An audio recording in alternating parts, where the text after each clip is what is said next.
Hey, Sal. Hank, what's going on? We haven't worked a case in years. I just bought my car at Carvana, and it was so easy. Too easy. Think something's up? You tell me. They got thousands of options. Found a great car at a great price. And it got delivered the next day. It sounds like Carvana just makes it easy to buy your car, Hank.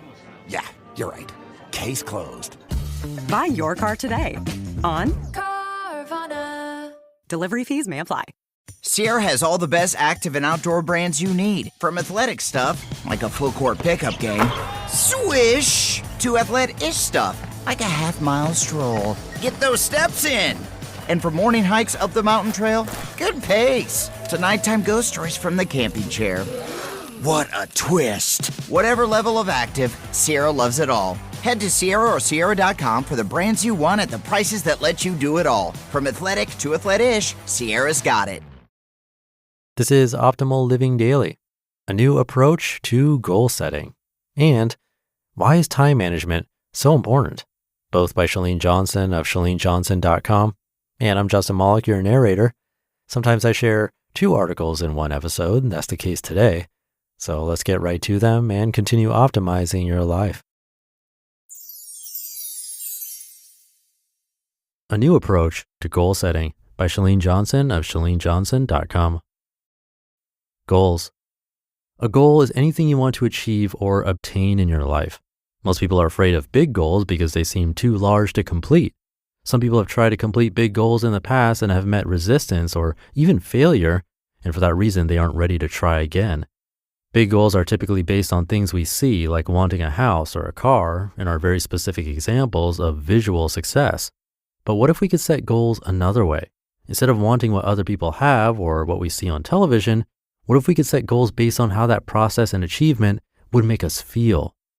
Feelings. When I'm looking at setting a new goal for myself, I focus on one thing. Will I still feel freedom of choice?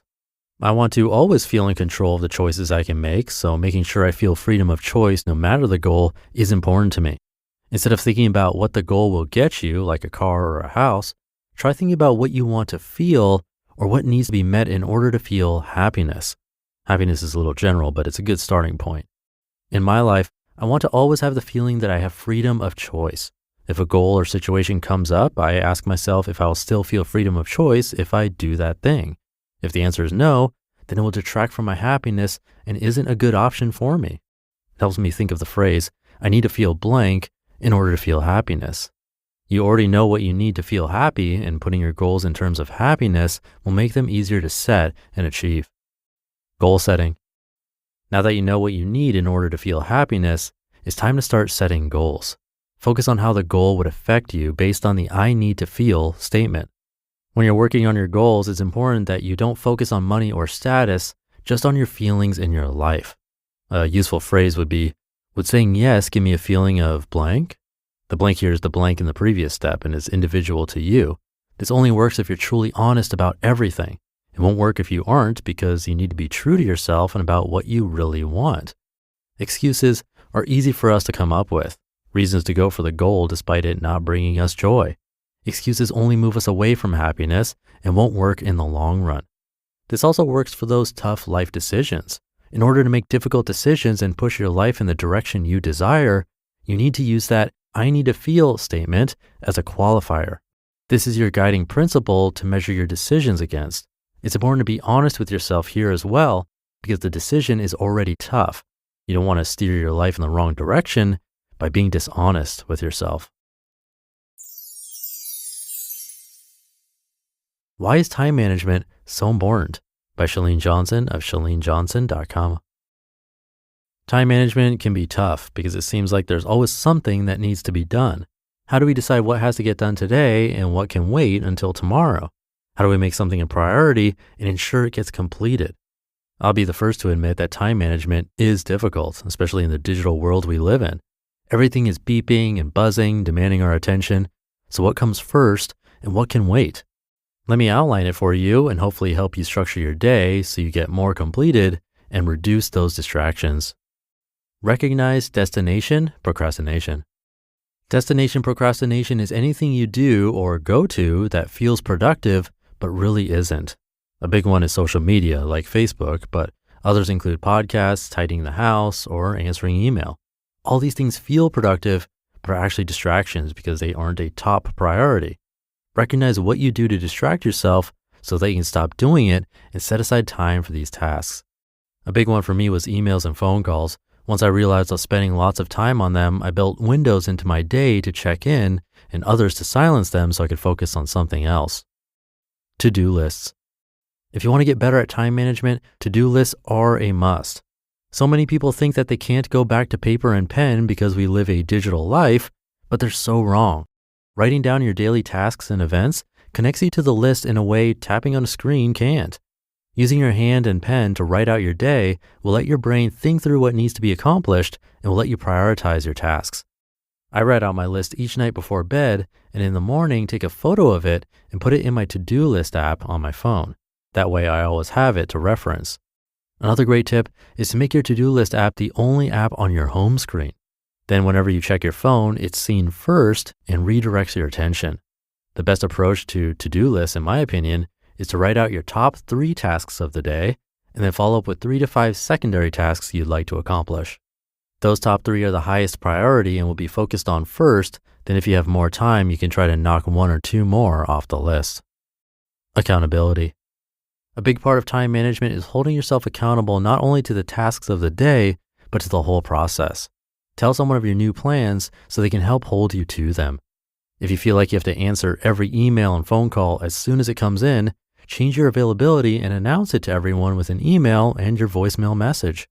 Once people are aware that you only answer phone calls in the afternoon, they will adjust to your schedule. I like to read email in the morning but answer in the afternoon, and I silence my phone for most of the day, checking in at lunch and returning calls in the afternoon. Find a schedule that works for you, and you'll be infinitely more productive. You just listened to the post titled, A New Approach to Goal Setting, and Why is Time Management So Important? Both by Chalene Johnson of ChaleneJohnson.com, and I'll be right back with my commentary. It's common to think about our finances around the new year, maybe paying off debt or saving for a house. But why only track spending when you can also plan and actually achieve your goals? Set yourself up for financial success this year. Monarch is the all-in-one personal finance tool designed to make your life easier. It brings your entire financial life, budgeting, accounts and investments, net worth, and future planning together in one dashboard on your phone or laptop. Feel aware and in control of your finances this year and get 50% off your Monarch subscription with code LIVING. I love that with Monarch, I can see my savings goals and net worth as I get closer to milestones. I feel like it keeps me accountable. Set yourself up for financial success in 2026 with Monarch, the all-in-one tool that makes proactive money management simple all year long. Use code LIVING at monarch.com for half off your first year. That's 50% off your first year at monarch.com with code LIVING. Monster Energy. Everybody knows White Monster, Zero Ultra. That's the OG. It kicked off this whole zero sugar energy drink thing. But Ultra is a whole lineup now. You've got Strawberry Dreams, Blue Hawaiian, Sunrise, and Vice Guava. And they all bring the Monster Energy punch. So if you've been living in the white can, branch out. Ultra's got a flavor for every vibe. And every single one is zero sugar. Tap the banner to learn more. Thank you to Chalene. It's an interesting way to look at goals, thinking about it more based on feelings rather than things. For her, she mentioned it's freedom of choice. I could definitely relate to that. But for you or someone else, it might be connection or security. That's a common one. Or maybe creativity. Could be a lot of things. But knowing what you actually need to feel happy or contentment, that's the key. Otherwise, we might just be chasing things we think we're supposed to want. As for the second article, I've mentioned before that I'm not a huge planner, but I think the point about destination procrastination is spot on. We do things that feel productive, checking email, tidying up, scrolling social media, but they're really just distractions from what actually matters. The idea of top 3 tasks makes sense to me then. It's more manageable because with a list of 20 things, it's overwhelming and we might end up doing nothing. Or if we're lucky, the easy ones only. but those don't really end up helping us move the needle. So today, maybe we can try that out. What's your top 3?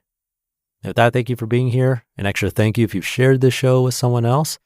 Have a wonderful rest of your day, and I'll see you tomorrow, where your optimal life awaits.